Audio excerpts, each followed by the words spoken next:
Hello everyone. अभी हम ल्यूसेंस GK में पढ़ेंगे मराठा कॉन्फेडरेसी के बारे में। इस लेक्चर में हम जानेंगे बाजीराव फर्स्ट के बारे में। इनका टाइम पीरियड था 1720 से 1740 एडी तक। ये जो बाजीराव फर्स्ट है, आप लोगों ने शायद मूवी देखी होगी बाजीराव मस्तानी, ये वही वाले बाजीराव है। ये सबसे बड़े बेटे थे बालाजी विश्वनाथ के, जिन्होंने जो पेशवा सिस्टम था उसकी शुरुआत की थी, और ये पेशवा बन गए थे 20 साल की उम्र में। बाजीराव फर्स्ट के टाइम पर मराठा पावर अपने चरम पर पहुंच गया था, क्योंकि बाजीराव फर्स्ट ने बहुत लड़ाई लड़ी और कई एरियाज को अपने अधीन किया, जैसे मालवा, राजपुताना, दिल्ली, इन सब एरियाज को उन्होंने अपने अधीन किया। और ये बहुत ही ज्यादा अच्छे थे। इनकी जो गोरिल्ला टेक्टिक्स थी, छापामार युद्ध, वो उसके मास्टर थे। ऐसा कहते हैं कि बाजीराव फर्स्ट ने अपने जीवन में 40 लड़ाइयां लड़ी थी, और उसमें से एक में भी उन्हें हार का मुंह नहीं देखना पड़ा। इन्होंने कई लोगों को हराया, पोर्टुगीज तक को भी हराया, और आसपास के जितने भी बड़े बड़े एरियाज थे उनको एक ना एक बार इन्होंने हराया ही था। इन्होंने जंजीरा के जो रूलर्स थे सिडीज, उन्हें हराया 1722 में। फिर बसेन और सालसिट्टी लिया पोर्टुगीज से 1739 में। इन्होंने निजाम उल मुल्क को हराया भोपाल के पास में, और आगे चल के मालवा और बुंदेलखंड को भी अपने कब्जे में कर लिया 1738 में। इनके समय में एक सिस्टम स्टार्ट होता है जिसे कहते हैं मराठा कॉन्फेडरेसी। कॉन्फेडरेसी का मतलब होता है एक लूज संगठन जो जरूरत पड़ने पर एक साथ हो जाता है और एक साथ काम करेगा आगे चल के जब जरूरत पड़ेगी तब।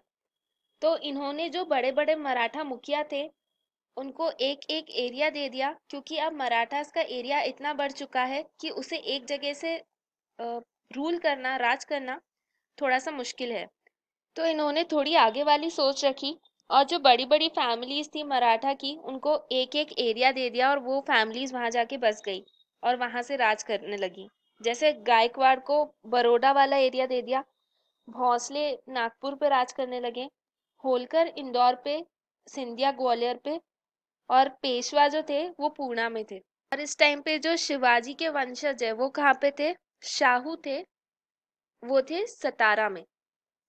तो इसमें हम क्या देख रहे हैं कि जितनी भी मराठा फैमिलीज हैं उनको एक प्रोमिनेंट पार्ट दे दिया गया। अलग अलग जो पार्ट्स थे इंडिया के उनको वहां पे सेटल कर दिया गया, वहां से उनको राज करने को बोला गया। और इन सभी के ऊपर कौन था, पेशवा। वैसे तो पेशवा राजा नहीं है, ना ही वो प्राइम मिनिस्टर है, लेकिन जो सारी ताकत है वो पेशवा के हाथ में ही है। अगर किसी के ऊपर लड़ाई करनी है तो पेशवा इन सभी को संदेश पहुंचाता था, गायकवाड़, भोसले, होलकर, सिंधिया, कि हमें लड़ाई करनी है तो आप अपनी अपनी फौज लेकर आ जाओ, और इस प्लेस पे, जिस भी प्लेस पे अटैक करना हो, उस पे अटैक करना है तो इसलिए आप आ जाइए। तो ये सभी अपने अपनी आर्मीज को लेकर आ जाते थे, और ये सब पेशवा का कहना मानते थे। पेशवा इन सब का फिगर हेड था, यानी इन सब के ऊपर कौन था, पेशवा। और पेशवा ही पॉलिटिक्स और स्ट्रैटेजी तय करते थे। और सतारा में जो शाहू जी महाराज थे उनसे तो सिर्फ बस राष्ट्रपति की तरह सील और ठप्पा लगवा लिया जाता था, वे अब सिर्फ रबर स्टैम्प से बन गए थे। तो ये थी पेशवा की इम्पोर्टेंस।